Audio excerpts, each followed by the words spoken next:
32페이지 로마서 12장 1, 2절 우리 같이 읽겠습니다. 두 구절이니까 한 목소리로 같이 읽도록 하겠습니다. 핸드북 32페이지입니다. 로마서 12장 1절 2절 시작. 형제자매 여러분, 그러므로 나는 하나님의 자비하심을 힘입어 여러분에게 권합니다. 여러분의 몸을 하나님께서 기뻐하실 거룩한 산 제물로 드리십시오. 이것이 여러분이 드릴 합당한 예배입니다. 여러분은 이 세대의 풍조를 본받지 말고 마음을 새롭게 함으로 변화를 받아서 하나님의 선하시고 기뻐하시고 완전하신 뜻이 무엇인지를 분별하도록 하십시오. 아멘. 자, 세 번째입니다. 하나님께서 우리에게 원하시는 것은 무엇일까요? 인생은 두 가지 동사 잘하면 돼요. 믿는다, 산다. 믿는다에서 중요한 것은 무엇을 믿느냐? 우리의 믿음의 대상은 뭐예요? 예수 그리스도. 왜요? 구원 때문이에요. 산다는 동사에서 중요한 건 뭐예요? 어떻게 살 것인가? 어떻게 살아요? 사랑하면서 살아요. 요한일서 3장 23절 같이요. 시작. 그의 계명은 이것이니 곧 그 아들 예수 그리스도의 이름을 믿고 그가 우리에게 주신 계명대로 서로 사랑하실. 하나님께서 우리에게 요구하시는 것은 예수 그리스도를 믿고 예수님이 우리에게 주신 계명대로 서로 사랑하면서 살아가는 것. 오전 시간에는 두 가지 질문했어요. 예수 그리스도의 은혜로 구원 받았으니 이제 계속 죄 지어도 신경 안 쓰고 죄 짓고 살아도 되나요? 그럴 수 없어요. 왜요? 우리는 죄에 대해서 죽었으니까. 예수님과 함께 십자가에 죽을 때 죄를 향해서 죄 때문에 우린 죽었어요. 다시 예수님과 함께 부활한 새 생명, 새로운 피조물로 빚어졌을 때는 예전처럼 계속 죄를 위해서 살라고 빚으신 거 아니에요? 하나님을 위해서 의롭게 살라고 지었으니까. 그 다음, 율법은 이제 아무 소용도 없어요? 아니요, 그럴 수 없느니라. 메게노이토, 절대로 있을 수 없는, 존재할 수 없는 소리. 네. 문제는 어떻게 할 거냐 하는 거죠. 12장 1, 2절 우리 좀 같이 읽을게요. 다시 한번 개정 성경으로 시작. 그러므로 형제들아, 내가 하나님의 모든 자비하심으로 너희를 권하노니 너희 몸을 하나님이 기뻐하시는 거룩한 산 제물로 드리라. 이는 너희가 드릴 영적 예배니라. 너희는 이 세대를 본받지 말고 오직 마음을 새롭게 함으로 변화를 받아 하나님의 선하시고 기뻐하시고 온전하신 뜻이 무엇인지 분별하도록 하라. 조별로 앉아있죠? 없으면 그냥 앞뒤로 대충 4-5명씩 조를 만드세요. 네. 우리 조 하고 손잡아봐. 이게 우리 조야. 네. 대충 4-5명. 자, 이 두 구절 중에 핵심 구절을 찾으세요. 어떤 구절이 더 중요한 구절인지 조별로. 그리고 그거 하려면 모르는 단어나 모르는 표현이 있으면 질문해야 돼요. 이게 무슨 뜻인지 모르겠다고 아무나 묻고 아는 사람이 나름대로 대답해 주세요. 시작. 조별로 12장 1, 2절을 읽어가면서 모르는 단어나 모르는 말이 있으면 질문하세요. 두 구절 중에 어떤 구절이 더 중요한 핵심 구절인지를 대답해 보세요. 12장 1, 2절. 그렇지, 답은 없지. 그런데 너희 나름대로는 답을 찾아야지. 그러므로 형제들아, 내가 하나님의 모든 자비하심으로 너희를 권하노니 너희 몸은 하나님이 기뻐하시는 거룩한 산 제물로 드리라. 이는 너희가 드릴 영적 예배니라.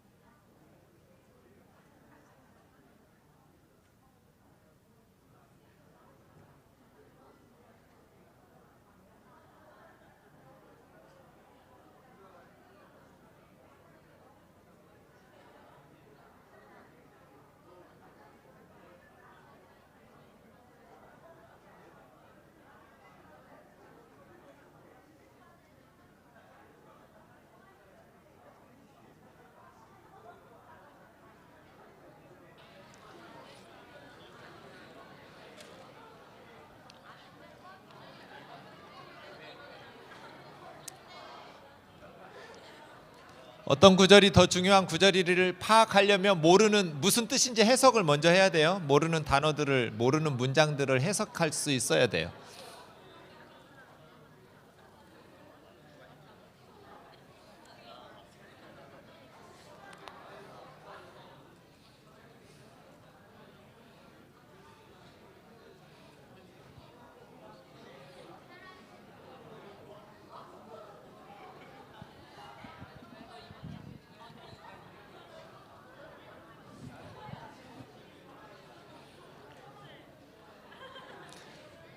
자, 1절 손 드세요. 1절이 더 중요한 것 같다.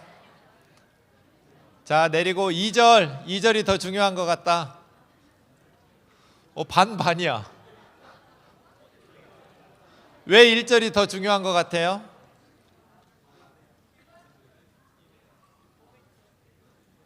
몸을 들여야 되니까? 이 가만 보면 1절은 뭐뭐 하라고 명령한 거죠. 사도 바울이 이거 해라. 1절 하기 위해서 어떻게 2절 해야 1절을 할 수 있다 그 말이죠. 영적 예배로 드려라. 어떻게? 이 세대 본받지 말고 하나님 선하시고 기뻐하시고 온전하실 뜻이 무엇인지 분별해서. 그럼 1절이 더 중요해? 2절이 더 중요해? 둘 다 중요한데 뭐가 좀 더 중요해? 정답 없어요. 이거 하라는 거는 모르는 말들 해석하면서 본문을 해석하라는 거예요. 하나씩 볼게요. 그러므로 이건 무슨 뜻이야? 그러므로 그 말 뜻을 몰라서 그러는 게 아니라 이게 이 단락에서 무슨 뜻이냐고. 그렇죠. 11장까지 내용을 다 말했으니까 그러므로지. 그죠? 1장에서 11장까지 쭉 이야기 들었으니까. 근데 사실은 로마서는 1장에서 11장은 교리거든요. 그리고 12장에서 16장이 적용이면서 생활 실천이에요. 그러니까 너희가 예수 그리스도의 복음의 교리를 들었으니까 그러므로 이제 어떻게 하라는 거야? 너희 몸을 하나님이 기뻐하시는 거룩한 산 제물로 드리면서 살라는 거죠. 한국교회 문제가 뭐냐면 그러므로가 없어. 교리는 있는데 설교는 있는데 그러므로 삶이 없어. 그러므로가 부재해요. 근데 1절 다시 보세요. 그러므로 형제들아 내가 하나님의 모든 자비하심으로 너희를 권하노니. 하나님의 모든 자비하심으로 하나님의 사랑, 하나님의 헤세드를 총동원해서 너희에게 권면하는데 도대체 무슨 이야기를 하려고 하나님의 모든 자비와 사랑을 총동원해서 권면을 하냐면 너희 몸을 하나님이 기뻐하시는 거룩한 산 제물로 드려라. 간곡하게 바울이 로마교회 성도들에게 권면하는 거죠. 내가 하나님의 모든 사랑으로 너희에게 말하는데 너희 몸을, 근데 이 몸이라는 단어, 소마라는 단어가요 너무 충격적인 단어예요. 왜냐하면 여러분 2000년 전에 로마 제국 사회는 소마도 깨졌네요. 그리스 말이 지금 다 깨지고 있어요. 영육 이원론이에요. 그리스 헬라 철학자들이 소크라테스, 아리스토텔레스, 플라톤 넘어오면서 다 로마 제국 사람들 머릿속에는 영과 육 이원론적 구조를 가지고 살고 있어요. 그래서 초대교회에 가장 많은 숫자의 이단이 영지주의예요. 들어보셨죠? 영적인 지식, 영적인 지식을 가지고 구원을 받는다는 그런 영지주의 이단에 의하면 영은 선하고 영원하고 생명 있는 이데아의 세계예요. 변함이 없는. 이게 좀 이해하기 어려울 수도 있는데요. 예컨대 우리는 이렇게 생각하잖아요. 지금 이 세상에 있는 이런 피아노, 이런 마이크, 이런 게 실제 상나요. 실존하는 실제 상황이잖아요. 이 세상에 손으로 만지고 경험할 수 있는 게. 그리고 머릿속으로 상상하는 어떤 상상의 세계는 허구잖아요. 이걸 로마 제국 사람들은 바꿔놨다고 생각하면 돼요. 저 눈에 보이지 않는 이데아의 세계, 영원한 세계, 거기가 영의 세계고 생명의 세계고 빛의 세계예요. 그리고 지금 우리가 진짜인 것처럼 실제하는 것처럼 손으로 만지고 눈으로 보고 경험하고 있는 이 세상은 물질적인 세계고 사실은 진짜 세계인 것처럼 보이지만 허구의 세계고 가짜 세계라고 생각했어요. 그러니까 진짜 피아노는 이 피아노가 아니에요. 이건 진짜처럼 보이지만 가짜이고, 진짜 피아노는 이데아의 세계에 있는 영원한 변함없는 피아노의 원형인 머릿속에 있는 그 세계가 진짜라고 봤어요. 그래서 구원은 이 육신의 세계에서 벗어나서 영의 세계로 들어가는 걸 구원이라고 로마 사람들은 생각했어요. 왜 그러냐면 이 피아노는 진짜인 것 같지만 시간이 지나면 낡고 썩고 썩어지고 사라지잖아요. 그래서 몸, 소마, 육체나 이런 세상의 것들은 되게 중요하게 여기지를 않고 생명, 영원한 저 이데아의 세계만 중요하게 여기던 로마 제국 사람들은 이런 이원론, 영육 이원론을 가지고 살고 있었던 사람들이에요. 그런 로마 제국 사람들 생각에 메시아이신 예수님이 육체를 입고 세상에 오셨다라는 건 상상할 수 없어요. 육은 악한 거니까. 그래서 가현설이라고 들어보셨어요? 예수님이 육체 입고 세상에 오신 것은 진짜 몸을 입고 오신 것처럼 가짜로 보인 현상이다. 가현설. 진짜 예수님이 육체를 입고 세상에 오신 게 아니에요. 이게 영지주의 이단이 주장하는 거예요. 그래서 요한 1서에 보면 그리스도께서 육체로 오심을 부인하는 자들마다 적그리스도니, 이런 구절 나와요. 아니, 예수님이 육체를 입고 세상에 오신, 성육신 하신 게 육체를 입고 오지 않으셨으면 예수님이 어떻게 오셨다는 거야? 육체를 입고 오신 것처럼 보였을 뿐 진짜 육체가 아니라고 본 거예요. 영지주의는. 이해가시죠?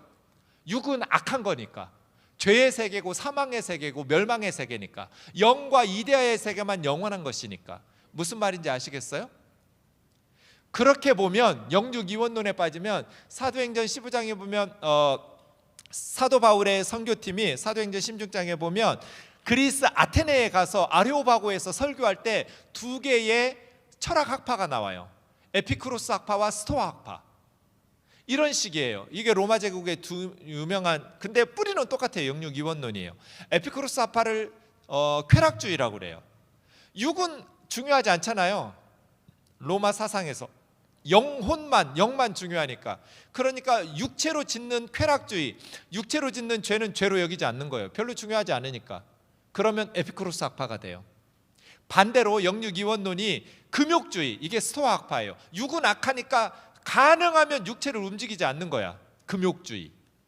둘 다 영육 이원론이어서 사도행전을 보면 바울이 아테네 아레오바고에서 이야기할 때 철학학파 두 개 말하는 게 에피쿠로스와 스토아학파인데, 그만큼 1세기의 로마 제국 사회에서는 육체는 중요하지 않았어요. 영혼만 중요했어요. 이해가시죠?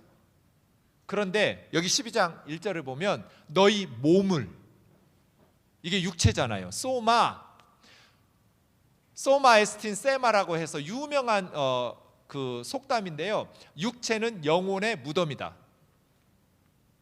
그러니까 육체는 우리 영혼을 가두고 있는 무덤 같은 거라고 여겼지, 그래서 우리 영혼이 육체라는 무덤에서 벗어나서 이데아의 세계에 들어가는 것이 구원이라고 본 거예요. 그런데 사도 바울은 내가 하나님의 모든 사랑을 총동원해서 너희에게 권면하는데 너희 몸으로, 로마 제국 사람들이 무시하는, 그들은 영만 중요하니까 너희 몸으로, 너희 몸은 뭐예요? 눈, 코, 입, 손, 발, 이런 거 몸이에요. 하나님이 기뻐하시는 거룩한 산 제물로 드려라. 구약의 짐승 제사 드리듯이 너희 삶을, 너희 손을, 눈, 코, 입을 하나님이 기뻐하시는 거룩한 삶으로 예배를 드려. 이게 진짜 예배다. 근데 이것이 영적 예배니라. 그러니까 영적이라는 것은 눈에 보이지 않는 신비적인 영적인 이데아의 세계가 아니라 신약 성경에서 말하는 영은, 영적이라는 것은 하나님이 기뻐하시는, 육은 하나님께서 슬퍼하시는, 이런 의미예요. 그러니까 너희 몸으로 하나님께서 기뻐하시는 거룩한 산 제물로 드려라. 이게 진짜 예배다. 예수 그리스도 안에서, 복음 안에서 하나님의 자녀가 되고 구원받은 하나님의 백성이 되었으니, 그러므로 형제 자매들아, 이제부터는 너희 삶을, 너희 몸으로 하나님이 기뻐하시는 삶, 삶의 예배를 드려라. 이것이 진짜 너희가 드릴 예배니라인 거예요. 그래서 이 몸이라는 소마라는 단어가 1세기 상황으로 보면 굉장히 쇼킹하고 충격적인 단어예요. 바울은 하나님의 모든 자비하심을 총동원하면서 너희 몸을, 영은 말할 것도 없고 너희 몸을 하나님이 기뻐하시는 삶으로 거룩하게 구별해서 산 제물로 하나님께 드리라는 거예요. 이것이 너희가 드릴 영적인 예배다. 그럼 어떻게 그렇게 할 수 있어요? 어떻게 우리가 하나님을 기뻐하시는 거룩한 삶의 예배를, 영적 예배를 드릴 수 있어요? 2절이에요. 너희는 이 세대를 본받지 말고 이 세상 풍조를 따르지 말고 이 세상 사람들과 같이 본받아 살지 말고 오직 마음을 새롭게 함으로. 이 마음은 뭘까요? 마인드예요. 마인드, 생각. 하나님을 기쁘시게 하려면 우리 마음, 마인드, 이건 무슨 감정이 아니에요. 우리의 생각, 마인드를 새롭게 고쳐야 돼요. 그래서 변화받아야 돼요. 너희 마음을 새롭게 함으로 변화를 받아 하나님이 선하시고 기뻐하시고 온전하신 뜻이 무엇인지 분별하도록 해라. 하나님이 무엇을 착하다고 선하다고 생각하시고 뭘 기뻐하시고 무엇을 흠이 없이 불순물과 찌꺼기 없이 온전하다고 생각하시는 하나님의 뜻이 무엇인지 분별을 해야 하나님이 기뻐하시는 거룩한 삶을 살 거잖아요. 그죠? 그래서 하나님이 기뻐하시는 거룩한 삶을 살려면 분별력이 있어야 돼요. 뭘 하나님께서 선하시고 기뻐하시고 온전하신, 그러려면 세상에서 살고 있는 이 세상의 방식을 본받으면 안 돼요. 마인드, 생각이 새로워져야 돼요. 히브리서 5장에 보면 때가 오래되었으므로 너희가 마땅히 선생되어 있어야 되는데, 여기서 그럼 때가 오래됐다는 건 무슨 때가 오래됐다는 거예요? 선생되어야 되는데 이 말이니까 예수님을 믿기 시작한 때가 오래됐다는 거죠. 너희가 예수님 믿은 지 오래됐는데, 모태신앙인데 주일학교 때부터 배웠는데 10년 20년 교회 다녔는데 마땅히 다른 사람을 가르칠 만한 리더가 되고 선생이 되어 있어야 되는데 다시 하나님의 말씀의 초보에 대해서 가르침을 받아야 할 처지니 단단한 음식은 소화도 못 시키고 젖이나 먹어야 될 영적인 갓난아이가 되었다라고 말하면서 13절에 젖을 먹는 자는 어린아이죠. 하나님의 의로우신 말씀을 경험하지 못한 자고 단단한 음식은 장성한 성인들의 것인데, 그 다음 보세요. 영적으로 장성한 사람, 성숙한 사람의 특징이 뭐예요? 지각을 사용함으로 연단을 받아 선악을 분별하는 자들. 그러니까 영적으로 성숙한 사람들은 기도 열심히 하고 봉사 열심히 하고 이게 아니에요. 지각을, 이게 마음을 새롭게 함으로 해요. 지각을 사용함으로 연단을 받아. 연단 받았다라는 것은 김나조라는 말은 우통 벗고 운동선수들이 훈련하는 거예요. 트레이닝. 우리가 이 세상에 살면서 어떻게 예수님의 제자답게 살 수 있을지 훈련이 돼야 돼요. 연단을 받아 선악을 분별할 줄 아는 사람이 영적으로 장성한 사람이에요. 그런데 한국교회는 믿음 좋은 사람은 선악을 분별하지 않고 무조건 목사님에게 순종하는 사람, 내 생각을 죽이고 교회에서 목사님이 말하는 대로 따르고 순종하는 사람이 믿음 좋다고 칭찬하죠. 생각 없는 사람들이. 그렇지 않아요? 뭔가 자기 생각을 가지고 말하면 그냥 목이 뻣뻣하다고, 목이 고든 백성이라고 막 혼나고. 그런데 성경을 보면 영적으로 장성한 사람들은 지각, 생각을 사용함으로 훈련받아서 선악을 분별해서 하나님의 선하시고 기뻐하시고 온전하신 뜻이 무엇인지 분별을 해야 순종을 제대로 할 수 있을 거잖아요. 그래서 참된 순종은 내 생각을 내려놓고 목사님 생각 따라가는 게 아니라, 목사님 말을 들어보니 그게 옳구나라는 내 생각이 변화돼서 기꺼움, 이거 아닌 것 같은데 억지로 따라가는 게 아니고요, 말씀 듣고 보니 내 생각이 잘못됐구나 라고 생각해서 내 생각을 바꿔서 기꺼이 자발적으로 순종하는 게 진짜 순종이죠. 그래서예요, 하나님을 기쁘시게 하는 거룩한 산 제물로 우리 몸, 우리 삶을 하나님 앞에 영적인 예배로 드리려면 선악을 분별할 수 있는 영적인 분별력이 있어야 돼요. 그러려면 이 세상을 본받지 않고 우리 마음을 말씀으로 새롭게 해야 돼요. 하나님의 선하시고 기뻐하시고 온전하신 뜻이 무엇인지를 모르는데 어떻게 하나님을 기쁘시게 하는 삶을 살 수 있어요? 선악을 분별할 줄을 모르는데. 그렇지 않아요? 하나님이 뭘 기뻐하시는지, 무엇을 선하고 착하다고 하시는지, 무엇이 온전하신 하나님의 뜻인지 분별할 수 있는 지각을 사용함으로 연단을 받아서 선악을 분별할 수 있어야 하나님을 기쁘시게 할 수 있잖아요. 그죠? 그래서 여러분, 청년의 때부터 덮어놓고 순종하는 거 아니에요. 교회에서 설교를 듣는 건 굉장히 위험한 일이에요. 저는 우리 교회 식구들한테 그렇게 말해요. 여러분이 내 설교를 정기적으로 일주일에 한 번씩 혹은 매주 새벽 예배 나오는 분들, 한 사람의 말을 계속해서 몇 년씩 듣는 건 위험한 일이다. 세뇌되기 때문에. 날마다 내 설교를 듣는데 어떻게 나에게 세뇌를 안 당하겠어요? 그래서 사실은 설교를 듣는다는 건 매우 위험한 행동이에요. 성경을 바르게 해석해서 바른 하나님의 말씀을 정기적으로 제대로 설교를 듣는다면 그 사람의 삶이 하나님을 기쁘시게 하고 선한 열매가 풍성한 정말 유익한 시간이지만, 설교 듣는 시간이, 설교를 엉뚱하게 듣는다면 이것보다 더 해로운 게 어디가 있어요? 미세먼지보다 더 해로워. 그렇지 않아요? 설교 시간에, 예배 시간에 설교한 거니까 다 하나님 말씀이에요? 수련회 동안에 제가 설교하니까, 성경 읽고 나서 말하니까 제 말이 다 하나님 말씀이에요? 그게 다 하나님 뜻이에요? 아니에요. 하나님의 말씀인 성경을 바르게 해석해서 바르게 적용한 것만 하나님 말씀이에요.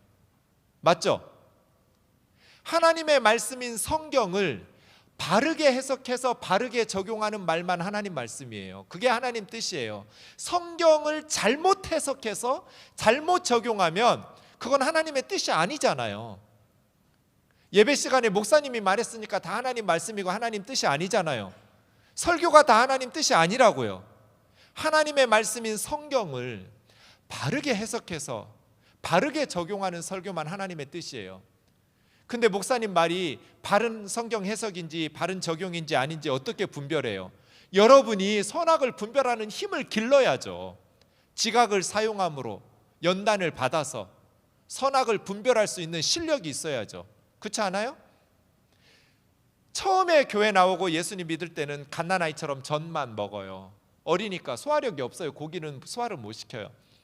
그런데 5년, 10년, 20년씩 믿어도 똑같이 갓난아이처럼 무조건 아멘 아멘 할렐루야 하면, 영적으로 자라나지를 못하면 그 공동체는 아무리 수만 명이 모여도 사탄이 툭 치면 쓰러져 버릴 거예요. 한 사람 한 사람이 선악을 분별하면서 지각을 사용함으로 영적인 성숙한 그리스도인들도 성장해야죠. 청년기에 여러분이 해야 될 게 저거예요. 평생 예수님 믿을 거잖아요. 그러면 저 말이 선악을 분별할 수 있는 여러분이 성경 실력을 갖춰야죠. 그래서 어떤 사람의 말을 들을 때, 어떤 설교를 들을 때 옳고 그른지를 분별할 수 있는 힘이 있어야 하나님이 기뻐하시는 거룩한 산 제물로 우리 삶을 드리죠. 우리 몸을 드리죠. 그래서 이게 교리에서 실천으로 넘어가는데 12장 1절 2절이 매우 중요한 원리를 바울은 이야기하고 있어요. 자, 기독교의 복음을 들었어요. 로마서의 교리를 읽었어요. 그러면요, 살아야죠. 그리스도인의 삶, 예수님의 제자된 삶을 살아야 돼요. 제자된 삶을 살기 위해서 필요한 게 뭐예요? 분별력이에요. 하나님의 선하시고 기뻐하시고 온전하신 뜻이 무엇인지 분별해야 하나님이 기뻐하시는 거룩한 산 제물로 드릴 수가 있죠. 그러려면 어떻게 해야 돼요? 열심히 GBS 해야죠. 성경 공부해야지. 모여서 그냥 교제하고 친교하고 이따같이 그만하고 열심히. 그러면 보세요. 하나님의 뜻에 기독교 복음의 핵심이 십자가죠. 여러분이 성경 다 읽을 시간 없으니까 굵은 것부터 먼저 가르치는 거예요. 제가 분별력을 가지기 위해서. 제일 중요한 게 십자가 아니에요? 복음의 핵심이 십자가잖아요. 그럼 십자가가 뭐예요? 남을 살리기 위해서 내가 죽는 거죠. 예수님이 우리 살리려고 자기 죽으셨죠. 그런데 예수님만 남을 살리기 위해서 내가 죽는 게 아니죠. 우리에게도 예수님이 자기 십자가를 지고 나를 따르라고 말씀하셨죠. 그럼 모든 그리스도인들은 예수님처럼 자기 십자가를 진다는 건 거기 못 박혀 죽으라는 거예요. 누가 십자가 지고 처형장소로 가요? 거기 못 박힐 사람이 십자가 지고. 그래서 십자가를 지고 나를 따르라는 말은 너희도 나같이 죽으라는 얘기거든요. 그럼 무슨 뜻이에요? 남을 살리기 위해서 너희를 희생시켜라, 이거죠. 이게 그리스도인의 삶에 하나님이 기뻐하시는 거룩한 산 제물로 드리는 거잖아요. 짐승들이 쪼개가지고 조각내서 불태워서 번제물로 바쳐지는 것처럼 너희 몸을 하나님이 기뻐하시는 거룩한 산 제물로 드리라는 말은 너희도 예수님처럼 십자가의 정신을 가지고 살라는 거잖아요. 그렇게 살아. 그런데 사는 거하고 아는 건 달라요. 설교한다고 해서 그렇게 사는 거 아니에요. 아는 거하고 사는 건 별개의 문제예요.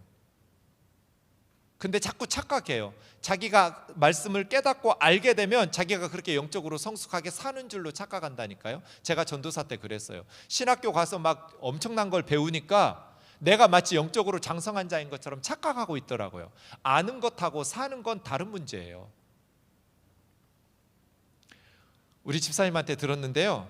어느 집사님이 천국에 갔대요. 그랬더니 예수님이 너무 기쁘게 맞아 주셨대요. 그래서 기분 좋게 천국에 있는데 한참 있다가 장로님이 오시니까 예수님이 막 자기보다 더 기뻐하면서 어서 오라고 환영해 주시면서 맞이해서 약간 기분이 상했어요. 나보다 어떻게 리액션이 더 크시네? 그 다음에 한참 있다가 목사님이 천국에 오니까 예수님이 집사하고 장로는 대할 것이 아니야. 너무너무 기쁘게 목사님을 환영하면서 나가서 맞이해 주셨대요. 그래서 더 이상 집사님이 못 참고 예수님한테, 아니 천국도 차별하냐고. 내가 올 때 기뻐하시기는 하셨지만 그냥 뭐 그렇게 기뻐하시더니 목사님이 오시니까 왜 이렇게 기뻐하냐고, 나하고 왜 이렇게 다르냐고. 예수님 뭐라고 대답할게요? 네? 미안하다고. 목사가 너무 오랜만에 천국에 와가지고 내가 흥분했다고.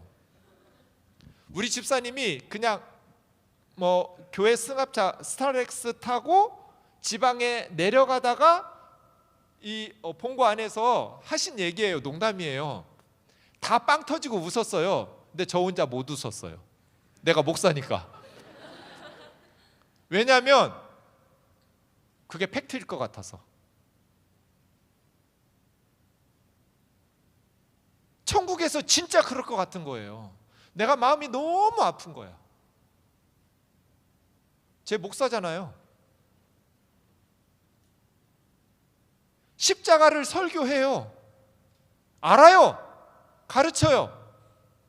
그래서 목사들이 착각해요. 자기가 그렇게 사는 줄 알아. 십자가가 뭐예요? 남 살리기 위해서 내가 죽는 거예요. 남 부유하게 하기 위해서 내가 가난해지는 거예요. 내가 목회해 보니까 목사들은 청빈할 수밖에 없어요. 예수님을 설교하면서 어떻게 부자로 살아요? 어떻게 비싼 거 먹어요? 저는 10,000원짜리 이상 안 먹어요. 우리 교회 식구들은 목사님 오랜만에 대접한다고 그래서 비싼 식당 예약하고 안 가요.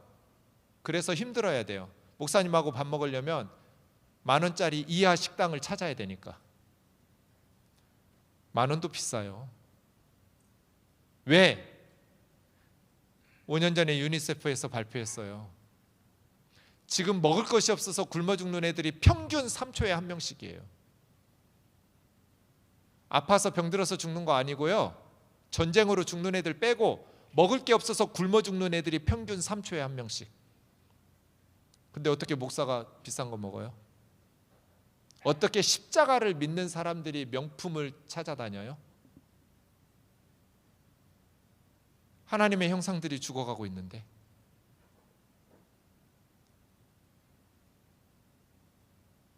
너희 몸을 하나님이 기뻐하시는 거룩한 산 제물로 드리라는 것은, 이건 교리적으로 믿고 아멘 하라는 게 아니에요.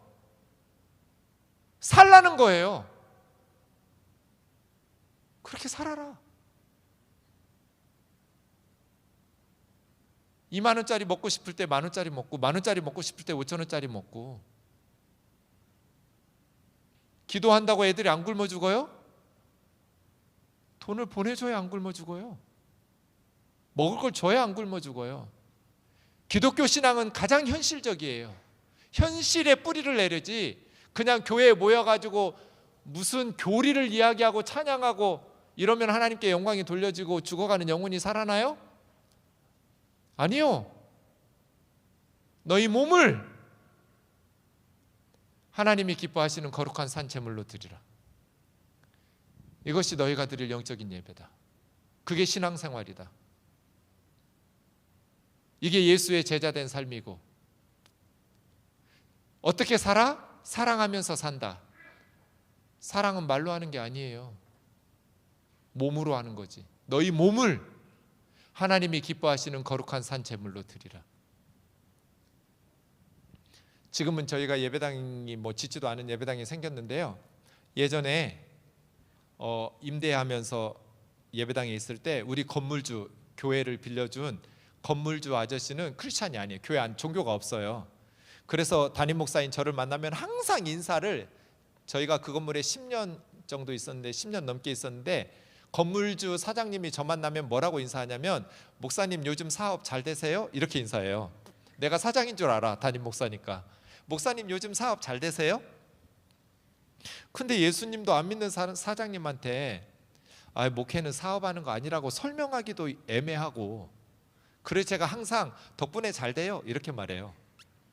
사장님 덕분에 네 잘하고 있어요. 근데 그분이 생각하는 목사의 사업은 신도들 많이 늘어나고 돈 많이 모이고 뭐 이런 거라고 생각할 거잖아요. 어느 날 제가 제 사무실에 올라와 가지고, 그날도 예배실에서 목사님 요즘 사업 잘 되세요? 그렇게 묻길래 네 덕분에요 하고 제 사무실에 앉았는데, 가만히 생각해 보니까 제가 사업을 하고 있더라고요. 내가 사업을 하는 거 맞네. 유통업을 하고 있었어요. 제가 유통업, 복음 유통업. 목회가 복음 유통업 아니에요? 그래가지고 제가 우리 교우들한테 말했어요. 사장님이 오늘 며칠 전에 나한테 사업 잘 되냐고 인사하더라. 그래서 내가 그때마다 참 괴로웠는데, 목사를 사장으로 알다니 괴로웠는데, 그날은 생각해 보니까 내가 사장은 아니지만, 사장은 우리 주님이시지만, 저는 식당에 가면 우리 교회 식구들한테 절대로 목사라고 못 부르게 하거든요. 내가 불편해서 과장이라고 부르게 해요. 정 과장님이라고. 그래서 절대로 나한테 목사라고 부르지 말라고. 밖에 나가면 교회 안에서만 목사라고 부르라고. 제가 정 과장이라고 불려요. 밖에 나가면 우리 교회 식구들이 과장님 하고 부른다고요. 근데 제가 복음 유통업자니까 그 교우들한테 물었어요. 우리 교회에서 복음 유통업이 잘 되려면 어떻게 해야 되냐고. 유통업이 잘 되려면 어떻게 해야 될까요? 성락교회가 복음 유통업을 잘 하려면 어떻게 해야 돼요? 제품이 좋아야 돼요. 그죠? 그럼 성락교회의 이 CBA의 제품은 뭐예요? 추전도사님이 설교를 잘해야 된다고 생각하죠. 우리 교우들이 그러더라고요. 목사님이 설교를 잘해야 우리 교회가 복음 유통업이 잘 되죠. 그래서 제가 땡 그랬어요. 왜냐하면 내 설교를 사람들은 들으러 오지 않으니까. 그럼 우리 제품이 좋아야 되는데, 우리 제품이 뭐냐고. 당신들의 삶이라고. 안 믿는 동네 사람들이 우리 교회 다니는 여러분의 삶을 보고 나도 저 교회 나가고 싶다 할 테니까. 복음 유통업이 잘 되려면 동네에서 여러분 한 사람 한 사람이 복음적으로 바르게 살아야 된다고. 그죠? 바르게 산다는 건 뭐예요? 사랑하면서 사는 거예요. 사랑하려면 어떻게 해야 돼요? 어려운 사람들을 돕고 불쌍한 사람들을 돕고 정직하고 겸손하게 살아야 돼요. 그죠? 그런데 교회 다니는 분들이 어려운 동네 사람들을 못 도와요. 왜 못 도울까요? 왜 교회 다니는 사람들이 안 믿는 세상 사람들보다 더 인색하다고 욕 얻어먹을까요? 교회에다가 헌금하느라고. 돈이 없어? 월급은 똑같은데 안 믿는 사람들이나. 안 믿는 사람들은 그거 가지고 뭐 친척이나 식구들이나 어려운 사람들도 도울 수 있는데 우리는 그 돈으로 헌금하고 나머지로 생활해야 되니까 돈이 없어. 그렇지 않아요? 그래서요, 너희 몸을 하나님이 기뻐하시는 거룩한 산 제물로 드리라 하려면 안 믿는 세상 사람들에게 사랑을 실천해야 돼요. 마태복음 25장에 보면 오른쪽에 양들, 왼쪽에 염소들 주님이 구분하셨어요. 그래서 오른쪽에 임금이 양들에게 정말 칭찬하면서 복받으라고, 하나님의 나라, 너희를 위하여 예비된 나라를 상속받으라고 말했어요. 왜냐하면 34절 5절 보면 너희는 내가 굶주릴 때 먹을 거 주었고 헐벗을 때 입을 주었고 목마를 때 마실 거 주었고 나그네 되었을 때 영접하고 감옥에 갇혔을 때 찾아봐 주었고, 그랬더니 37절에 우리가 언제 주님한테 그렇게 했네요. 언제 주님이 굶주릴 때 먹을 거 주고 목마를 때 마실 거 주고 나그네 되었을 때, 그때는 여관 호텔이 없으니까 뭐 나그네들을 집에서 영접해 줘야 되거든요. 언제 헐벗을 때 옷을 주고 병들었을 때 돌봐주고, 그때는 하루에 3끼씩 감옥에 있는 사람들 콩밥 안 줬대요. 굶어 죽기도 많이 했대요, 로마 제국은. 감옥에 있는 사람 밖에서 돌봐줘야 되거든요. 언제 우리가 예수님한테 이랬냐고. 주님의 대답이 뭐예요? 40절, 너희 중 작은 자 하나에게 한 것이 나한테 한 거라고.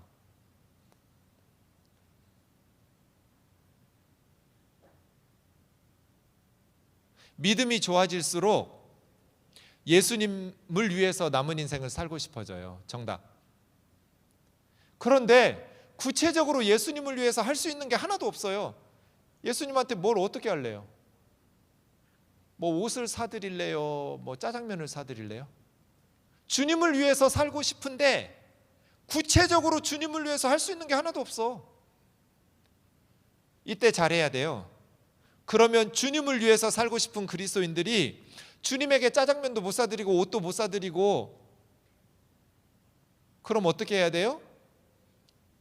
마태복음 25장 40절, 너희 중 지극히 작은 자 하나에게 한 것이 예수님한테 한 거라고 주님 말씀하셨잖아요. 나한테 한 거라고. 그런데 교회에서는 목사님한테 한 것이 예수님한테 한 것인 줄로 착각하고 교회에다가 한 것이 예수님한테 한 걸로 착각해요. 아니요.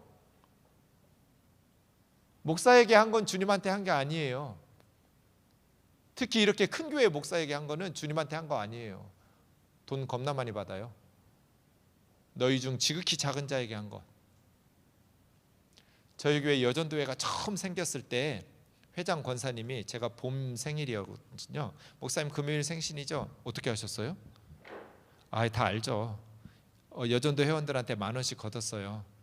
주일에 우리가 목사님 생일날 예배 끝나고 잔치할 거예요. 교회 식구들 다 같이 먹으려고. 앉으라고. 내 생일인데 왜 권사님이 여전도 회원들한테 삥을 뜯었어요? 10,000원씩 걷었대요. 아니, 우리 여전도회가 없을 때는 모르겠지만 담임 목사님 어떻게 생신을 그냥 지나가요? 당연히 생신 차려드려야죠. 권사님 생각해 보라고. 한 20년 전인데. 우리 여전도 회원들 중에 가정 형편이 어려워져서 그때 케이크 하나가 10,000원, 12,000원 했어요. 남편 생일이 됐는데 남편 생일에 케이크 사고 싶은데 차라리 그 돈으로 과일이나 더 사서 아이들하고 먹자고 해서 케이크를 못 사고 아이들하고 그냥 미역국 끓여서 과일 사다가 먹은 어떤 여집사님이 교회 목사 생일이라고 10,000원씩 내라니까 안 낼 수는 없고 내면서 자기 남편은 케이크도 못 불었는데 가슴 아파하는 여집사님 안 계시겠냐고. 내 생일에는 이 지구상에 한 여자만 고생하면 돼요. 와이프가 고생하고 미역국 끓여서 우리 식구끼리 먹으면 되지 왜 여전도 회원들이 삥을 뜯어가지고 시장을 봐서 요리를 해서 잔치를 왜 해? 이런 짓을 왜 하냐고. 내가 무슨 호라비도 아니고 아내가 없는 사람도 아니고. 나 은퇴할 때까지 우리 교회 담임 목사 생일은 잊으라고. 우리 교회에 가난한 성도들이 있어. 자식 없는 할머니 혼자 사는 그런 분들 생일 차려주라고. 여전도에는 그러라고 있는 거라고. 우리 교회 지난주에 지지난주에 혼자 사는 요양병원에 있는 할머니 계셨어요. 그 할머니 교회로 모셔와가지고 케이크 불고 축하 노래 불러서, 교회도 매주 못 나와요. 요양병원에 계시니까. 오랫동안 교회 나왔는데 이제 늙고 돌봐줄 가족도 없고 그런 할머니 생일 차려주라고. 우리 교회에 탁구 코치가 있는데 투석을 해요. 신장이 나빠져서 일주일에 3번씩 투석을 하는데 혼자 사는 이 자매님이 투석한 날도 와서 탁구 코칭을 해야 돼요. 생활을 먹고 살아야 되니까. 근데 그걸 30년 이상 투석은 못해요. 최장 30년, 그 전에 다 죽어요. 그런데 우리 교회 왔을 때 20년 됐어요. 그러면 곧 죽어요. 언제 죽을지 몰라요. 그러면 신장 이식 수술을 받아야 되는데 3천만 원이 필요해요. 수술비가.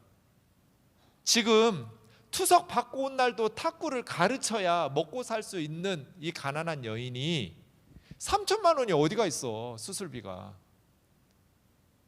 교회는 그런 거 하느라고 돈 쓰는 거라고. 수술시키라고. 교회가 뭐 하는 데예요? 너희 중 지극히 작은 자에게 한 것이 나한테 한 거라고 예수님은 말했잖아요. 너희 몸을 하나님이 기뻐하시는 거룩한 산 제물로 드리라는 거는 그냥 그렇게 알고 있으라는 게 아니잖아요. 아는 거하고 사는 건 달라요. 그렇게 살아야죠. CBA가 살아나고 싶으면, 하나님이 기뻐하시는 거룩한 산 제물로 드리는 공동체가 되고 싶으면 열방에 죽어가는 아이들을 살려야죠. 제가 개척했을 때 아무도 돕는 사람들이 없었어요. 너무너무 가난했어요. 교회도 가난하고 나도 가난하고. 어느 날 주일 예배 드리고 제 앞에서 유치원생 2명이 정수기 물 받으면서 둘이 얘기하는 거예요. 어린 꼬마들이. 한 애가 500원짜리 동전이 있었어요. 친구한테 말하는 거예요. 우리 물 먹고 올라가서 슈퍼에 가서 이걸로 과자 사 먹자 그러더라고요. 목사가 뒤에 서 있는 거 모르고 애들이 앞에서 둘이 하는 얘기에 지들끼리. 그때 제 머리에 생각이 스쳤어요. 어떻게 저 500원을 삥을 뜯을까. 그래가지고 그 다음날 그 정수기에다가 빨간색 큰 돼지 저금통을 사놓고 거기다가 이삭죽기 헌금 이렇게 썼어요. 성도들 10명도 안 될 때예요.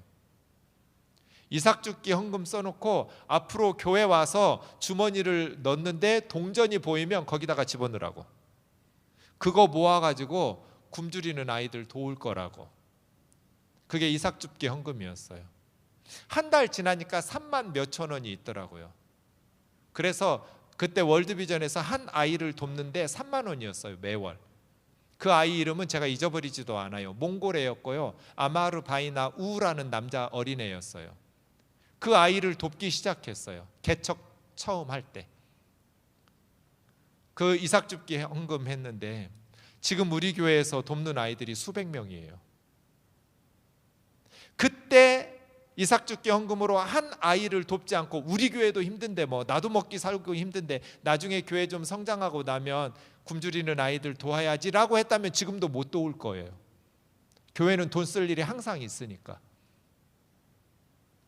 근데 개척 시작할 때 그때 그 아이 이야기를 들으면서 굶주리는 아이들 먹여 살려야 된다고, 교회가 해야 될 일 이거라고 시작했던 일들이 지금은 엄청나게 커졌어요. 복음 유통업이 잘 되려면 어떻게 해야 될까요? 성령님께서 역사하셔야 되고, 성령님께서 기뻐하시는 공동체가 되려면 십자가 정신으로 살아가야죠. 남을 살리기 위해서 내가 희생하고, 교회를 위해서 내가 희생하고, 세상을 위해서 교회가 희생하고, 그래야지 않나? 하나님이 기뻐하시는 거룩한 산 제물로 드려야 되는 거 아니냐고요. 그런 의미에서 저는 마지막으로 예수님이 보셨던 모범을 좀 보려고 그래요. 누가복음 14장이에요. 누가복음 14장 1절에서 24절에 보면 한 바리새인 지도자의 집에서 안식일 날 식사 초대를 받아요, 예수님이. 그때부터 4가지 스토리가 이어져요, 그 집에서. 첫 번째 1절에서 6절은요, 그들이 예수님을 초대해 놓고, 점심 식사에 초대해 놓고 엿보고 있었어요.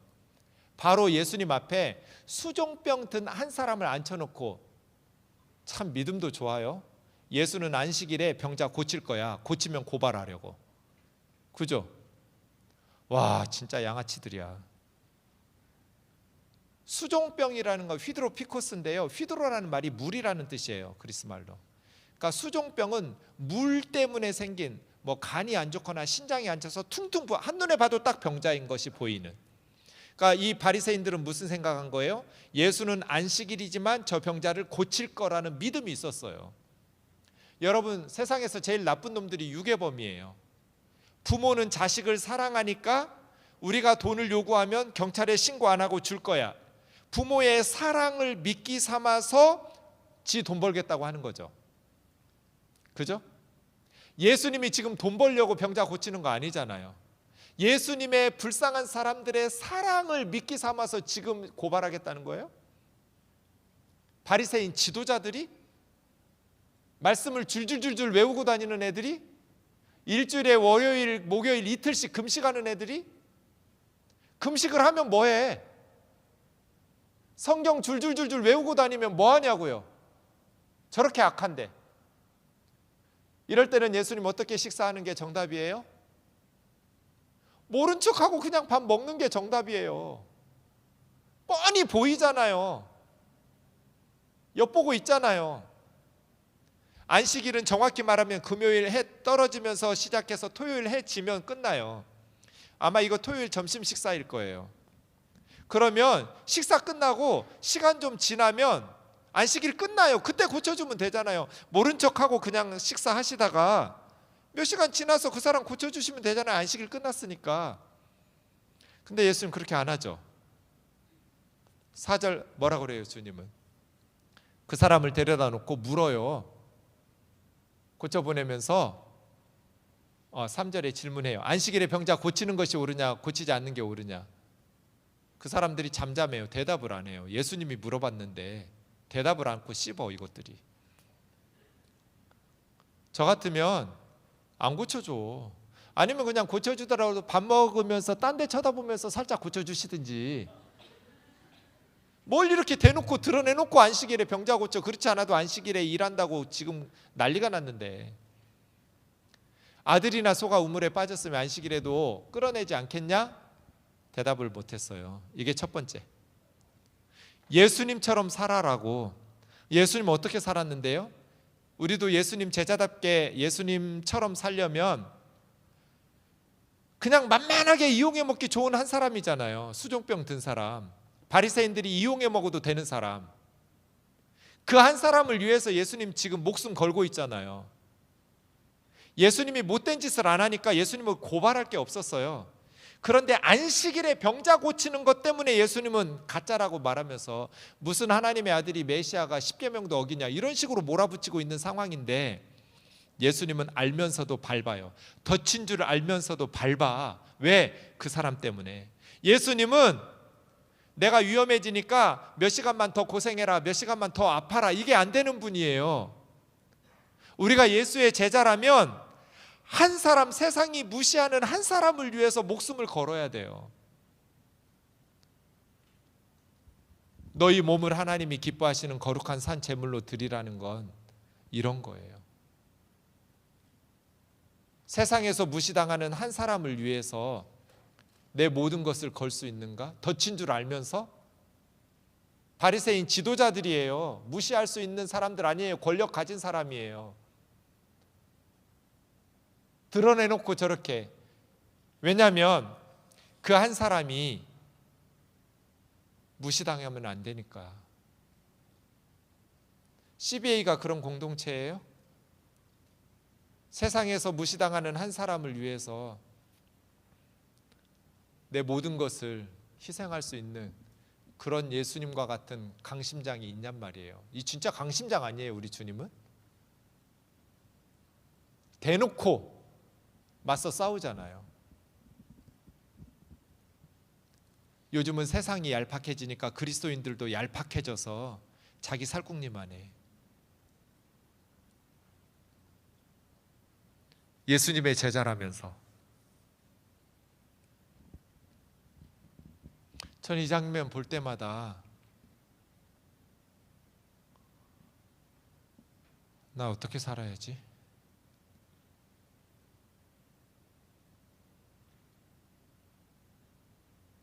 저 같으면 조용히 밥 먹다가 나중에 제자들 시켜서 불러요.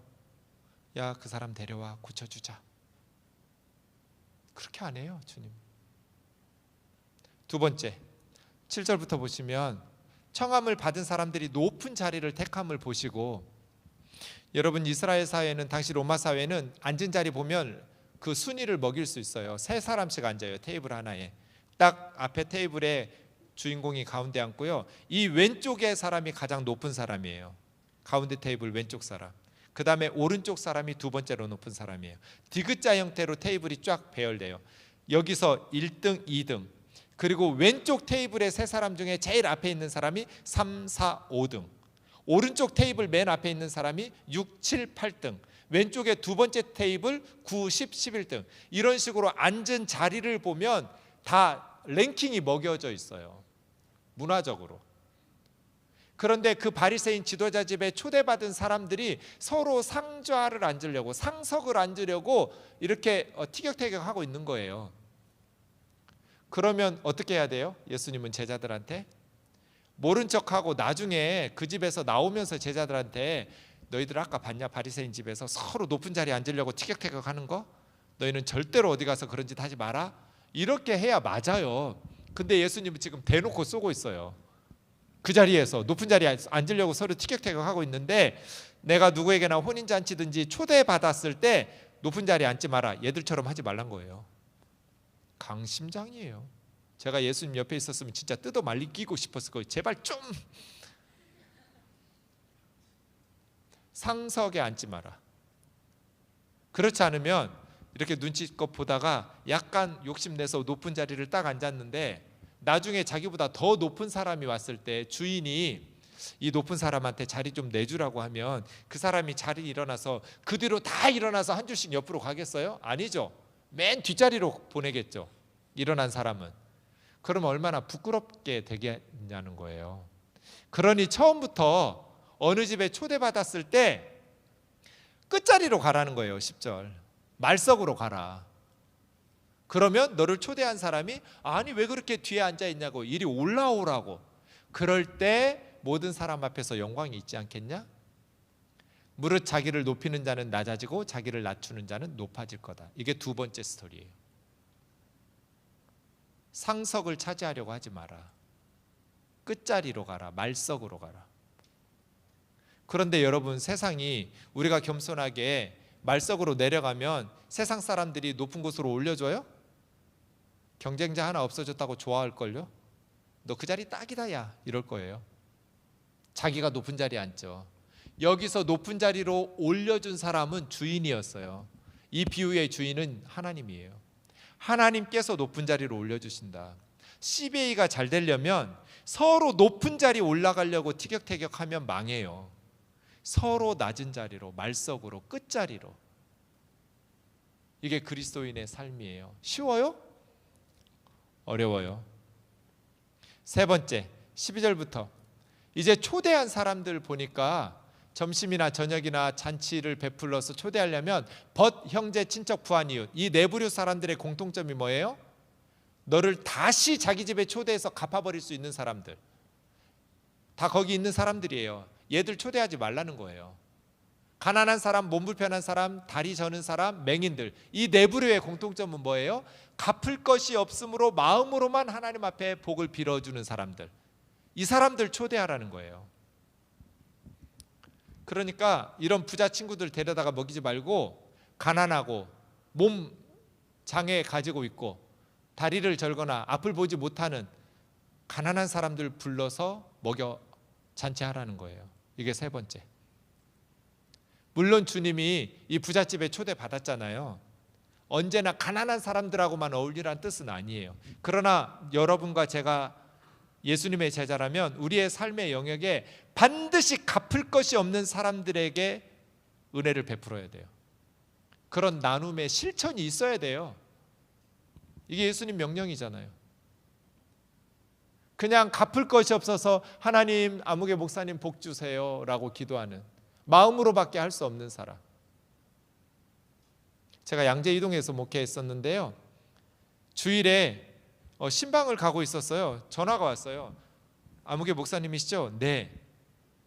교회 왔는데 교회 문은 열려 있는데 아무도 없어서 주보 보고 전화했다고, 만나고 싶어서, 목사님 만나고 싶어서 왔대요. 제가 지금 어디를 신방을 가고 있는데 하는데 목소리가 안 좋아서 알았다고 기다리라고.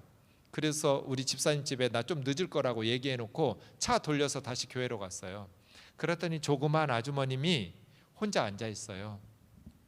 그래서 둘이 앉았어요, 예배당에. 이 아주머니가 바쁜 나를 붙잡아 놓고 30분 동안 말을 안 하고 혼자 울었어요. 목사님, 30분 만에 하는 이야기가, 저희가 사실은 엄청 부자였다고. 애기 아빠가 사업을 했는데 IT 사업을 해서 굉장히 부유했어요.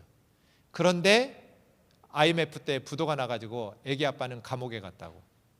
감옥에서 말기암이 발견돼서 지금 죽음을 앞두고 있는 시한부 인생이라고. 우리는 애기 아빠가 감옥 간 후에 빚을 못 갚아가지고 지하 단칸방에 딸하고 아들하고 둘이 살고 있는데, 아들은 알코올 중독이어서 몸에 자해를 해서 몇 번씩 응급실에 실려갔는데, 오늘 또 그날도 아들이 죽겠다고 몸을 그었어요. 집에 가보니까 피가 가득하더라고요, 바닥에. 딸은 고등학교 1학년인데 학교에서 퇴학시키겠다고, 애가 학교를 안 오니까. 이 엄마가 살 소망이 없어서 죽으려고 그랬대요. 오늘 내가 자살하려고, 아들이 또 그러길래 자살하려고 했는데, 옛날에 들었던 옆집 아줌마 이야기가 들렸대요. 생각이 났대요. 그 옆집 아줌마가 뭐라고 그랬냐면, 그 교회 목사님 찾아가 보라고, 도와줄 거라고. 그래서 저 찾아온 거예요. 갑자기 생각이 나서. 그래서 제가 물었어요. 그 옆집 아줌마가 우리 교회 다니는 분이냐고. 아니래요. 교회 안 다닌대요. 크리스찬이 아니야. 근데 어떻게 나를 아냐고. 모르겠다고. 그 아줌마가 이사 왔더니, 이 동네 이사 왔더니 그 교회 목사님 찾아가 보라고 해가지고 제가 왔다고. 목사님이 안 왔으면 나는 자살했을 거라고, 오늘. 우리 아들하고 나는 죽었을 거라고. 근데 제가 해줄 수 있는 게 하나도 없어요. 뭐 돈이 있어야 빚을 갚고 감옥에 있는 남편을 끄집어내고, 무슨 말기암이 아니어야 수술이라도 해보지. 남편을 도울 수가 없어요. 알코올 중독인 대학교 1학년 입학은 했는데 학교도 안 가고 맨날 술만 먹고 팔 긋고 있는 애를 무슨 수로 제가, 그 다음에 학교 안 가서 퇴학당하는 여자 딸을 무슨 수로 내가 뭘 어떻게 도와요? 근데 그 4명 중에 그래도 가장 도울 수 있는 애가 하나 있더라고요. 딸, 고등학교 1학년. 그래서 그 집에 엄마랑 같이 가가지고 그 집을 청소하고 아들을 병원에서 치료하고, 딸을 불렀어요. 아무개야, 너 왜 학교에서 퇴학을 맞으려고 하냐? 학교 다니기 싫냐? 아니요, 고등학교는 졸업하고 싶은데 늦잠을 잔대요. 그래서 중학교 때는 늦잠 자고 뭐 지각해도 봐줬는데 고등학교는 짤 없이 몇 번 지각이면 한 번 결석으로 처리돼 가지고 학교에서 퇴학이라고. 근데 그 학교에 제가 10년 이상 선생님들하고 성격 공부를 한 학교예요. 중대부고. 그래서 거기에 아는 선생님한테 전화해서 1학년 몇 반에 이런 아이가 있는데 얘 좀 자르지 말라달라고. 근데 목사님 우리도 어쩔 수 없다고. 애가 공부는 안 해도 괜찮으니까 결석과 지각은 안 해야, 학교는 나와야 고등학교 졸업할 수 있다고. 그건 내가 책임지겠다고.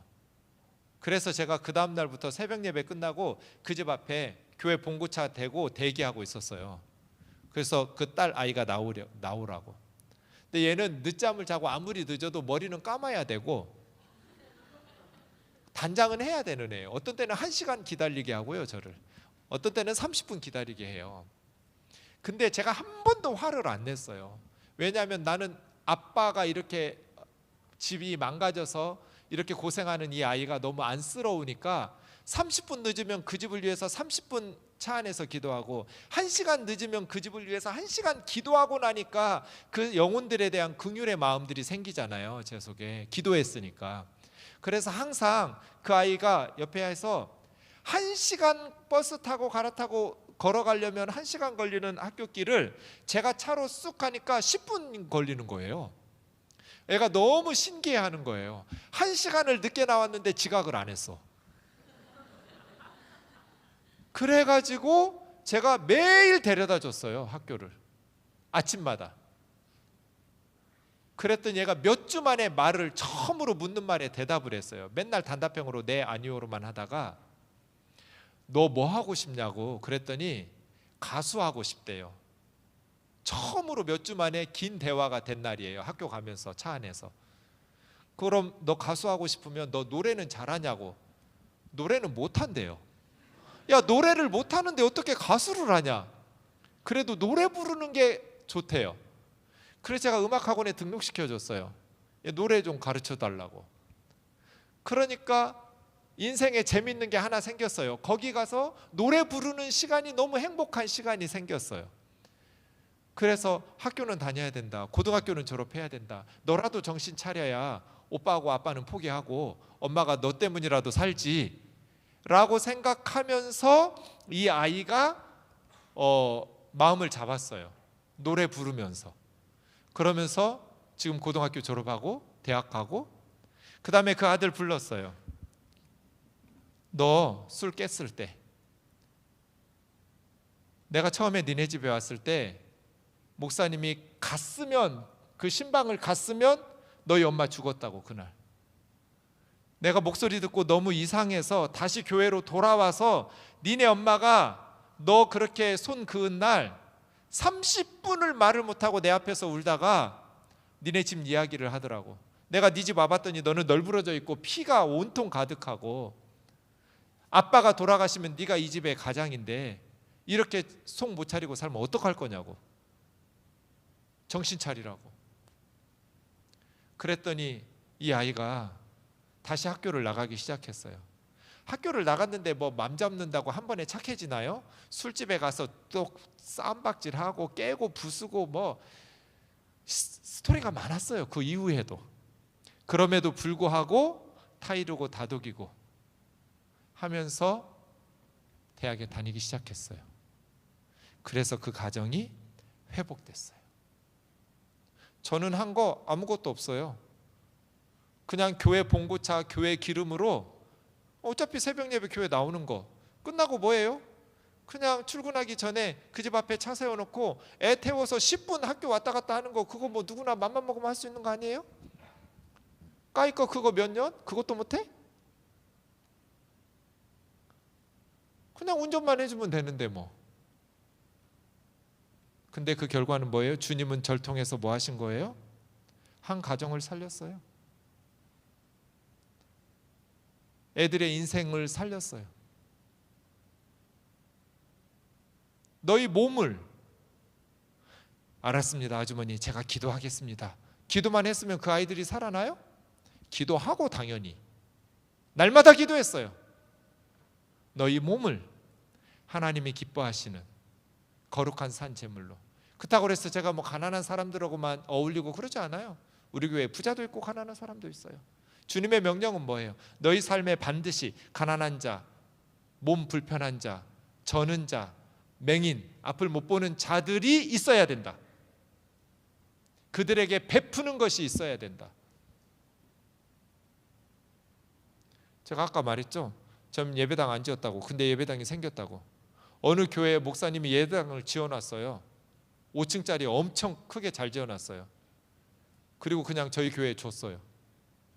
10원도 안 받고. 자기 은퇴한다고. 그래서 내 친구들이 다 저를 부러워해요. 너는 어떻게 벽돌 한 장도 안 올리고 수십억짜리 예배당이 생기냐고. 나도 몰라. 그냥 하나님이 주시는데 뭐 아멘 하고 땡큐 하고 받았죠. 그래서 저는 지금 겁나 좋은 예배당에서 예배드려요. 내 건 아니지만 맨날 800만 원씩 월세 내다가 월세 안 내니까 살 것 같아요. 그런지 지금 이번 4월이면 2년째예요. 내가 한 건 아무것도 없어요. 근데 내가 예배당 짓겠다고 돈 모으고 헌금하고 막 요런 짓 했어 봐요. 그 수십억짜리 예배당을 어느 세월에 돈 모아서 예배당을 짓겠어요. 근데 그냥 동네 분들 챙겼어요. 복음 유통업 해야 되니까. 폐유지 줍는 할머니들은 다 내 친구야. 내가 맨날 밀어주거든. 그러면서 앉아서 얘기해줘요. 목사님 바쁜데. 아유 괜찮아요. 자기들 이야기를 3시간씩 해. 바쁜 목사를 잡고. 살아온 이야기를 제가 음료수 사다 드리면 그냥 3시간 4시간씩 해요. 그럼 그냥 앉아서 들어요. 나는 한 거 그거밖에 없어. 내 귀 거기다가 쓴 거밖에 없어요. 거리에 폐유지 줍고 다니는 할머니 살아온 인생 이야기 4시간 들어준 거. 거기다가 내 귀 쓴 거밖에. 내가 뭐 한 게 있어요? 그냥 들어준 거. 그 다음에 리액션 이렇게 과하게 해준 거. 정말요? 어우, 요거밖에 없어요. 근데 그 할머니가 예수 믿기 시작했어요. 목사님이 자기 얘기 들어줬다고? 그리고 다 소문내고 다녀요. 그 교회 좋은 교회라고. 복음 유통업은 이런 거예요. 우리가 할 수 있는 게 뭐가 있어요? 우리 눈, 코, 입, 귀 그냥 쓰라고요. 주님이 쓰고 싶어 하는 곳에 쓰면 돼요. 너희 몸을 하나님이 기뻐하시는 거룩한 산 제물로 드려라. 이것이 진짜 영적인 예배다. 모여가지고 거룩 한다고 뭐 의리의리한 예배당 지어놓고 이게 거룩한 게 아니고요. 너희 몸을 하나님이 기뻐하시는 거룩한 산 제물로 드리라고. 이것이 진짜 영적인 예배라고. 여러분의 삶에 그런 게 있어야 돼요. 마지막 4번째 15절을 하나님 나라에서 떡을 먹는 자가 복이 있다고 한 사람이 큰 소리로 외쳤어요. 그래서 예수님이 어떤 사람이 큰 잔치 베풀었다고. 이게 마지막 4번째 스토리예요. 그래서 잔치 준비해 놓고 종들 보냈어요. 초대한 사람들 다 와서 먹으라고. 그랬더니 세 부류의 사람들이 못 간다고 대답을 해요. 나는 밭을 샀대요. 밭을 샀으니 아무래도 밭에 나가봐야겠다. 양해해달라고. 그 다음 넘겨주세요. 2번째 사람은 소 5개월이를 샀대요. 3번째 사람은 장가 들었대요. 그래서 21절에 종이 못 온다고 한다고 사람들이. 그래서 주인이 막 화를 냈어요. 집주인이 노하여. 왜 주인이 화를 냈을까요? 저 세 부류 사람들의 말을 듣고. 자기가 잔치에서 오라고 그러면 꼭 가서 먹어줘야 되나? 못 올 수도 있잖아요. 왜 성질을 내? 안 온다고? 그런데 가만 보세요. 18, 19, 20절을. 주인이 성질 낼 만해요. 21절에서 주인이 화를 냈거든요. 종들의 말을 듣고. 왜 화냈을까요? 이 세 부류 사람들의 문제가 뭐예요? 다 핑계예요. 못 올 사람이 하나도 없어요. 여러분 밭을 샀어요. 샀어. 사러 가는 게 아니에요. 이미 샀다고. 사놓은 밭이 잔치에 못 갈 이유가 돼요? 뭐 밭이 움직여요? 밭 지키러 가야 돼? 아니죠. 소 5개리 샀어요? 사러 가요? 이미 샀어요. 제 농부의 아들이잖아요. 시험도 안 해보고 테스트도 안 해보고 아무나 이렇게 엄청난 돈을 주고 사겠어요? 이미 다 테스트 해봤어요. 그래서 너무 좋은데 또 데리고 나가서 이리 하면서 시험하러 가는 거예요. 못 올 상황 아니에요. 이미 샀어요. 장가 들었어요. 결혼식 하러 가느라고 못 가는 건 이해가 돼요. 근데 이미 결혼했어요. 무슨 전쟁터에 오래요? 잔치에 먹으러 오라는데 왜 못 와요?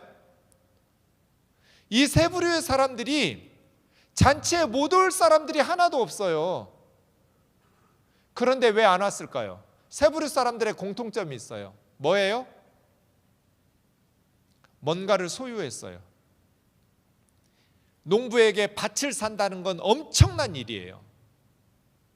오랫동안 허리띠 졸라매면서 돈 모아가지고 밭을 샀어요. 안 먹어도 배불러. 그래서 그 밭에 또 가보고 싶은 거예요. 그때 부잣집에서 잔치하러 오래요. 고민했겠죠. 밭을 보고 싶은데 밭을 갈까 잔치에 갈까. 미안하다고, 나 밭을 샀기 때문에 밭을 좀 보러 가야 된다고 양해해달라고. 소 5결이 2마리씩이니까 10마리예요 최소. 소를 샀어요. 오랫동안 허리띠 졸라매면서 돈 모아가지고 소를 샀어요. 너무 밥을 안 먹어도 배가 불러요. 그런데 잔치에 오래요. 갈까 말까 고민했는데 이 소 데리고 나가서 또 이랴 하면서 밭 갈고 싶어요. 장가 갔어요. 너무너무 오랫동안 흠모해왔던 예쁜 자매하고 결혼을 딱 했어요. 그래서 결혼해서 이제 아내와 같이 집에서 지내고 있는데 잔치에 오래요. 아내랑 같이 있을까 잔치에 갈까 고민하다가 내가 장가를 갔다고 아내하고 있어야 된다고. 이런 식이에요. 세 부류의 사람들은 다 뭔가를 소유하기 시작했어요. 그랬더니 이 잔치는 하나님 나라죠. 15절에 하나님 나라에서 떡을 먹는 자가 복이 있다고 그랬잖아요. 이게 지금 유대인들 얘기죠. 하나님 나라 잔치에서 먹는 사람이 복 있다고 말로만 떠들지 실제로 뭔가를 소유하기, 세상에서 뭔가를 소유하기 시작하니까 하나님 나라 잔치는 관심도 없어졌어요. 다 세상에서 직장이나 결혼이나 밭이나 소나 이런 것만 추구하면서 살지 진짜 예수 그리스도 안에서 하나님이 이루어놓은 잔치에는 입으로만 복이 있다고 떠들어대지 실질적으로는 가지도 않아. 여러분 금요 심야기도에 누가 와요? 처녀들이 와요? 신혼부부가 와요? 처녀 때는 와요. 열심히 기도해요. 결혼을 하고 나면 안 와요. 마음은 원이로되 육신이 약하도다 하고 기도 안 해요. 아이들이 수능을 보고 수험생이 되면 엄마 아빠가 새벽 예배를 와요. 엄마가 새벽 기도 열심히 하다가 애가 대학에 딱 가요. 그러면 그 엄마 새벽 기도 나와요? 안 나와요? 처음에는 나와요. 관성의 법칙이 있어서 2월까지. 3월부터는 마음은 원이로되 육신이 약하도다 5천만의 변명을, 1,000만 성도의 변명을 해요. 뭔가 소유하고 난 다음에는 영적인 하나님 나라의 잔치에 관심이 시들시들해져요. 안 가요. 그리고 밭이 좋아, 소가 좋아, 아내가 좋아. 뭔가를 소유하고 나니까 하나님 나라에 안 가요. 이 바리새인 지도자들 말로는 하나님 나라 잔치에서 떡을 먹는 자가 복이 있다고 말하면서 안 가. 그래서 주인이 21절 보세요. 가난한 자, 몸 불편한 자, 맹인과 저는 자들, 앞에서 말했던 네 부류의 사람들 그대로 이 사람들에게 잔치 베풀려고 그랬잖아요. 데려오라고. 다 데려왔어요. 아직도 자리가 있습니다. 산과 울타리로 가서 강권하여 내 집을 채우라고. 그러면서 전에 초대받았던 사람들은 내 잔치에 하나도 잔치를 맛보지 못할 거라고. 우리가 그런 일 당하지 않도록 조심해야 돼요. 청년의 때에 예수님의 제자답게 살려면 예수님이 말씀하신 것처럼 하나님 나라의 잔치에 관심을 가지고 우리에게 주신 밭, 소, 아내, 남편, 직장, 스펙, 재능, 젊음, 이것으로 하나님의 나라를 일구면서 하나님을 기쁘시게 하는 거룩한 산제물로 드려야지. 이거 교회 봉사하라는 거 아니고 목사한테 잘하라는 거 아니에요. 여러분의 삶의 영역에서 무엇이 하나님께서 기뻐하실 일인지, 선하고 기뻐하시고 온전하신 뜻이 무엇인지 분별하면서 제가 나가든지 뒷돈 되든지 하라고 그랬잖아요. 삶의 자리에서, 직장에서, 학교에서 하나님 나라 잔치를 위해서 쓰임받는 저와 여러분 되기를 주의 이름으로 축원합니다. 그러므로 형제들아, 내가 하나님의 모든 자비하심으로 너희를 권하노니 너희 몸을 하나님이 기뻐하시는 거룩한 산 제물로 드리라. 이것이 너희가 드릴 영적 예배니라. 너희는 이 세대를 본받지 말고 오직 마인드, 생각, 마음을 새롭게 함으로 변화를 받아 하나님의 선하시고 기뻐하시고 온전하신 뜻이 무엇인지 분별하도록 해라.